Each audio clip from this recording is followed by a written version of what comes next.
almost got it deep. He did it.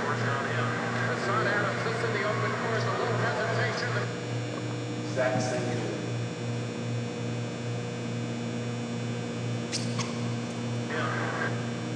Look at it using his eyes. See how he's looking to his left, looking to his left. He's got Darren Williams off balance, and here comes the crossover. Look how low he catches the crossover too. So he's catching it right now. It's about a foot off the floor. Can't steal that crossover.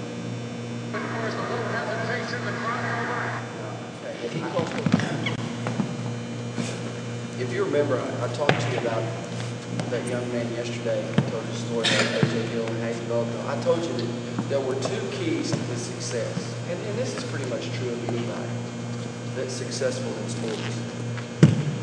The first key was his great work ethic. What was the second key?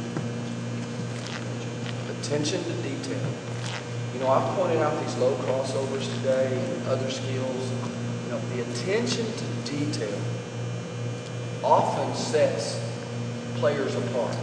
You know, you've got two players with equal athletic ability, and that happens so much. The guys are so close. But this guy right here didn't listen to good to coaches, didn't take serious what they had to say, and didn't master the fundamentals. While this one paid attention to detail, he just got better and better because those little things add up. Now, I'll give you one last example here. Now, I think this is a perfect example of attention to detail. Okay. And this is Jordan in the NBA Finals. Okay.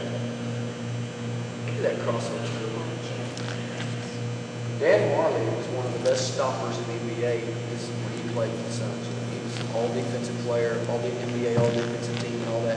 He could flat guard people. But how in the world could Dan Marley ever get a hand on that ball? He was laying on the ground. That's it. That's it. You have to be laying on the ground. Look at that crossover. Now listen, it's no easier for Michael Jordan to get down low than it is for you and me. It's uncomfortable for him. It's uncomfortable for you and me to get that low on a crossover. In fact, it's more uncomfortable for him. Why? 6'6". He's got a lot further to low, you know, because his left hand, the hand that's catching the crossover, is, what would you say, 6 inches off the floor? But Jordan, his attention to detail is what set him apart. Sure, he's a great athlete, but there's so many great athletes in the NBA. It's ridiculous. His attention to detail like this is hours and hours of working on the same thing in the gym, day after day, paying attention to detail. Like I told you, it won't only set you apart here, it'll set you apart in the classroom. You know, the people that write the best papers, for example, they have the best attention to detail. People that do the best research papers, and it goes on later in your life in the workforce, whatever you choose to do. Attention to detail is what will separate you from other people. So if I could show you one thing, it would be that. That is classic.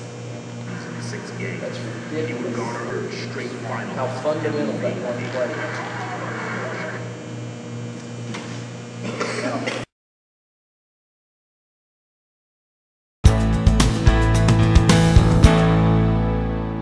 What move do you have to get by this guy? And there's, you know, some coaches teach rocker steps and stuff. Those are good. Those are good. What I like the best, though, is one I picked up from watching Tracy McGrady. And there's been players before him use it too that are really good. Kobe Bryant uses this real well. There used to be a guy who played for the Detroit Pistons named Benny Johnson who used to kill people. But anyway, it's called I just call it a sweeper because it's like sweeping before. All right, now pivot, and this is how you do it. All right, with your non-pivot, you take the ball, and with your non-pivot, let's say I pivot. Most of us will let me all right, with my non-pivot, right foot. On non-pivot, I'm going to take the ball and triple thread, and I'm going to sweep the floor, literally 1 inch off the floor. I'm going to sweep it. Now, what did that do to my shoulders? What did it do to them? Yeah, I dropped them way down. I'm going to sweep the floor and set by him. Right there. Now, that's all McGrady does, and he blows by people all the time.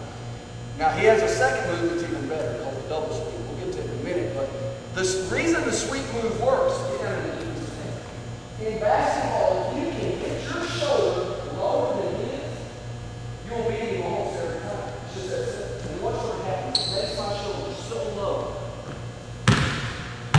There's my little jumper because there's a big guy on it. Understand? All right, here's how we do the drill. All right, you just stand there and get ready to play dummy defense right at the top. Okay? Now, I'm going to do a spin back. You know what a spin back is? I'm going to do a spin back so that I land right from the top. I'm going to use a left pivot.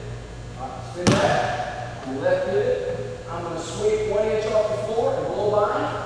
And shoot pull up jump. Right there. Push up, pull up jump. All right, I shoot most balls. Double sweep. And here's how it works. A little more technique to this. All right, I'm going to face him with my pivot. Now, I'm going to take the ball and I'm going to sweep it past my pivot foot. That's really important. Past my pivot foot. Now, if I sweep it real hard, I'm going to smile a bit. What's he going to do if I sweep it?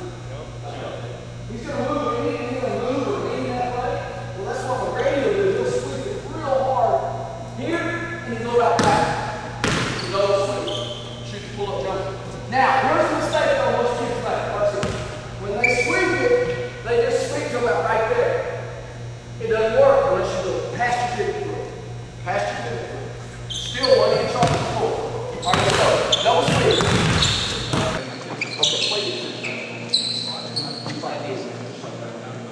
Okay. Now, guys, what I'm about to teach you here this is 20 karat gold. For a basketball player, listen carefully and get this down. Because I just can't put enough emphasis on what it will do to the game. This is a great, great equalizer of that nervous system. Now, I'm going to give you the tools to beat this guy right here, even if he's a significantly better athlete than you. I'm going to give you those tools. For example, inside out and crossover. So let's say I use it in, I came at Austin, I used an inside out and crossover, and I got by. Okay, but the problem's not over yet. He's not just going to stand there like he's done in defense and watch him go way up. He's not going to go game. He's going to open up and he's going to be moving with us. What if he's 6'4", has long arms, and is a great leader? And I'm going to look at you outside the jump over, a pretty good leader. So let's say he's 6'4", a pretty good leader. If he's right here, and by the way, I call this in your hip pocket. You see what I mean? He's in my hip pocket. If this guy's in your hip pocket, how are you going to score? Well, I'm going to give you a technique that will work against greater athletes and completely neutralize. I've had many players over the years master this, and it was no big deal for them to score better than your athlete. Okay, here's the technique. If someone, and here's the rule, if he's in your hip pocket, which is more than the ring, the rule is always use all body man. All body man. My guys love working with ball body man. You will too. Here's how you do ball body man. First thing is this. If he's in your hip pocket, do not go up off 1 foot. Because if you go up off 1 foot, it's right here. You know that little bump that referees used to call fouls 20 years ago, and now they don't call it a foul? That little bump in his body is just enough to knock the ball out. You don't have any strength fouls on 1 foot. No one. Greatest athlete in the world does that. Bounce on 1 foot. So the first rule is always jump stop when somebody's in his hip pocket. So I'm going to come with a jump stop right here. Right, now, I'm going to utilize the ball body man technique. Ball body man means that I slightly jump into it. And I put the ball over here so that I have ball body man relationship. Does that make sense? Now, if I jump into him, he can no longer jump without fouling. If he tries to jump, he's going through my body. And even the roughest referees would call that multiple times. Even the roughest referees. But I slightly jump into him. I put the ball over here, and I shoot the ball from the ball body man relationship. And if I do it right, I'm going to land in a walkout position.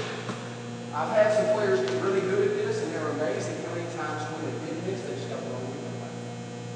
When they did this, the referee would call it back. It's like they still do. Because you land in that walkout position. If you because you're doing